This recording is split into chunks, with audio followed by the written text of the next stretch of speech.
जब औरत विला पहुंची तो औरत ये देखकर हैरान रह गई कि उसके फैमिली विला में किसी की बर्थडे पार्टी चल रही थी। उसने वार्न किया कि ये ट्रेसपासिंग है और ये इल्लीगल है, लेकिन इम्पोस्टर जरा भी नहीं डरी और बाकी पेरेंट्स को साथ मिलाकर उस औरत को वर्बली अब्यूज करने लगी। सबने उसे अक्यूज किया कि उसने सीईओ की लग्जरी कार चुरा ली है और अब इसकी मालकिन होने का नाटक कर रही है। उन्होंने कहा, तू चाहे जितने भी एक्सपेंसिव कपड़े पहन ले, तू हमारी सोसाइटी की नहीं लगती।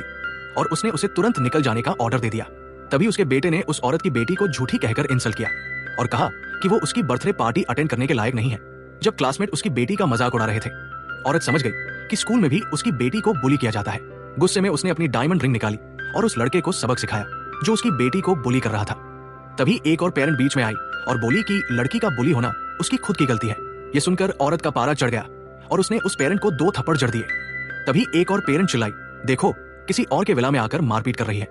उसने इम्पोस्टर से सिक्योरिटी गार्ड्स बुलवाने को कहा ताकि उसे बाहर फेंक दिया जाए। औरत पहले सोची थी कि सिक्योरिटी से पूछकर सच सामने लाएगी, लेकिन जब उसने सिक्योरिटी गार्ड्स को देखा तो वो समझ गई कि ये ओरिजिनल गार्ड्स नहीं थे। उसने नोटिस किया कि असली सिक्योरिटी यूनिफॉर्म तो उन फॉरेन एम्प्लॉयज ने डिजाइन की थी जिन्हें उसने हायर किया था। इसका मतलब था कि इम्पोस्टर्स ने बाहर से सिक्योरिटी बुला ली थी, लेकिन बाकी पेरेंट्स इम्पोस्टर्स को ही असली मालकिन मान रहे थे और औरत पर सीईओ की वाइफ को डिफेंड करने का इल्जाम लगाने लगे। इम्पोस्टर ने अपना झूठ बचाने के लिए सिक्योरिटी गार्ड्स को औरत पर हमला करने का ऑर्डर दे दिया, लेकिन औरत झट से चिल्लाई, रुको। उसने बताया कि ये विला सीईओ की बहन मैनेज करती है तो वो खुद उसे कॉल करेगी, लेकिन जैसे ही उसने सीईओ की बहन को कॉल किया, कॉल नहीं लगी।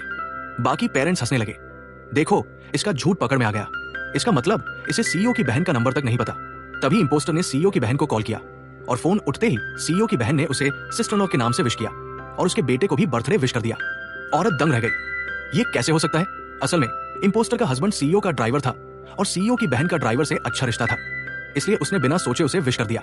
अब सब पेरेंट्स औरत को फ्रॉड कहने लगे।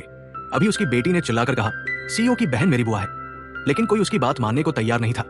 औरत ने सोचा कि शायद उसकी बहन बिजी होगी तो उसने दोबारा कॉल करने का सोचा, लेकिन इम्पोस्टर ने झट से उसका फोन छीनकर जमीन पर पटक दिया और तोड़ दिया। फिर उसने एक डंडा उठाया और बोली, अब तुझे सबक सिखाना पड़ेगा।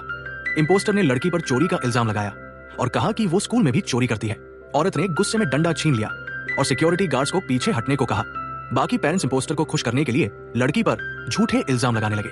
उन्होंने कहा, जब सीईओ आएंगे तो तुम्हारी सच्चाई सामने आएगी। लेकिन औरत को कोई टेंशन नहीं थी। उसने कहा, ठीक है, सीईओ को बुलाओ। इम्पोस्टर को डर था कि उसका सच सामने आ जाएगा, इसलिए उसने जल्दी से टीचर की तरफ इशारा किया। टीचर ने इम्पोस्टर से पहले ही गिफ्ट ले लिया था, इसलिए अब वो उसका साथ देने को मजबूर थी। टीचर ने झूठ बोलते हुए कहा, हाँ, मैंने खुद इसे चोरी करते देखा था। फिर उसने लड़की से जबरदस्ती कबूल करवाने की कोशिश की।